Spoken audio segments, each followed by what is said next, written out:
तर हा व्लॉग आहे नागपंचमीचा. नमस्कार, स्वागत आहे तुमचं माझ्या अजून एका व्लॉगमध्ये. आजचा दिवस ना थोडासा स्पेशल आहे. कारण आज नागपंचमी होती आणि त्यानिमित्त मी आज देवघराची स्वच्छता करायला घेतलेली. खरं सांगायचं तर देवघर साफ करताना मला ना नेहमी वेगळीच पॉझिटिव्ह फीलिंग येते. आपण रोजच्या कामांमध्ये कितीही बिझी असलो तरी देवघरातला हा छोटासा जो वेळ असतो तो मनाला खूप शांत करून जातो.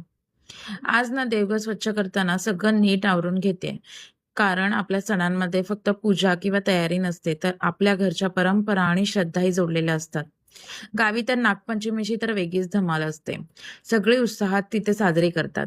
सगळ्या आठवणी सणाच्या निमित्ताने पुन्हा जाग्या होतात. देवघर स्वच्छ झाल्यावर तर घरात एक वेगळीच पॉझिटिव्ह फिलिंग येते आणि मग घरातली कोणतीही कामं बाकीची असू द्या, पण मला जे देवघर स्वच्छ करणं आणि त्यानंतर देवांची मस्तपैकी अशी व्यवस्थित मांडून त्यांची पूजा करणं ना मला खूप आवडतं. हे काम मला खूप आवडीचं आहे. आणि रील्समध्ये आता आपण बघितलं असेल गावी तर मस्त म्हणजे गेम्स वगैरे म्हणजे बायका-बायका मिळून गेम्स खेळतात. त्यानंतर तिथे देवाची पूजा वगैरे करायला जातात. ते प्रत्यक्षात कधी अनुभवायला भेटणार आहे काय माहिती, पण बघून तरी मस्तच वाटतं. नंतर मी मुलींच्या शाळेच्या कपड्यांना इस्त्री करायला घेतली. तर असा होता माझा आजचा दिवस. बाय.